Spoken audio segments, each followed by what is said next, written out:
Class, welcome back, settle down one and all. I'm Tom from PlanetMithril and welcome to my Middle-earth strategy battle game university course where I dig deep and explain through all the rules focused around the game that we love on the tabletop and make them as clear as possible, not only for myself but for everyone else. And today we are looking at control zones. Now every model in the game has what's called a control zone. Now, although the models on the table are static pieces, you have to use your imagination. They're swirling and flailing about in a flurry of motion with axes and swords and whatever weapons they're carrying to vanquish their enemies on the tabletop. To represent this, every model has a 1-inch sphere of influence or control zone around it, which no model may enter unless you're specifically picking a fight with that intended model. The only exception to this is if a model is forced to enter another model's control zone due to circumstances outside of their control. This could be due to backing away, having lost a fight, or failing a jump or climb test. If this happens, the model may enter the control zone of another model, but making sure there is at least a tiny gap left between the two bases to signify that they're not actually engaged in combat.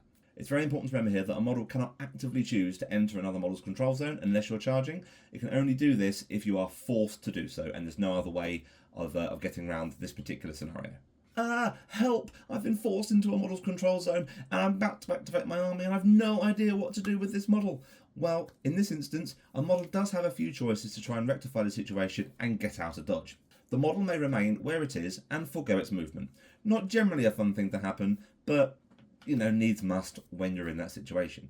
It may opt to charge one of the models whose control zone it's in, or it may move away from the model's control zone. In this instance, you may move within the control zone but cannot get any closer to said model. As I stated earlier, charging is the only way that a model can voluntarily enter the control zone of another model, leaping forward with sword or axe, desperate to cut down their enemies. Charging is a very simple process. Simply measure the distance from the charging model to the target. If you have enough movement to reach the target, place the model in base contact. They are now considered to be in combat and can move no further until the next movement phase. If a model voluntarily enters a control zone of another, then it must charge that target. If it enters 2 or more control zones at once, then the controlling player may choose which one to charge. You can move through a target's control zone to charge a different part of their base, providing you have the movement to allow it, and the base is big enough to charge multiple enemies at once. A model must have line of sight to its intended target in order to initiate a charge. You can charge in any direction or path you choose, providing you have the movement and can see the target at the start of the movement phase. If you can't see, simply pick another target. Another important thing to take into account is you may end up with a model that started its turn engaged but has since become unengaged.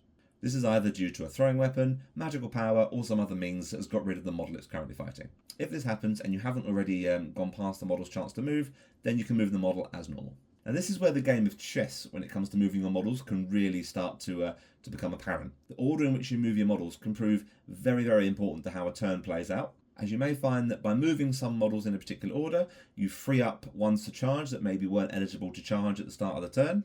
You could potentially block off previously available charge lanes for yourself as well as your opponent, keeping set models safe and out of harm's way. Or you could potentially stop some models moving entirely, depending on how you position your control zones.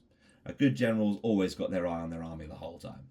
A model who is engaged in combat effectively has their control zone nullified, meaning that other models may move around and through the 1-inch sphere around them freely and not be forced to charge said enemy. Once the model enters a control zone of a model, it ignores any control zones of other models. It will always be able to charge and move towards the intended original target. There are a few other minutiae rules when it comes to control zones and combat, but that moves into defending barriers and separating out combats and finishing off the combat phase, so we'll be tackling that in a later video. This is just focusing on the base mechanics of the control zone. I really hope you guys have enjoyed. Please make sure you like, subscribe, and hit that bell for notifications of when our videos go live. And until next time, guys, take care and class dismissed. Bye bye.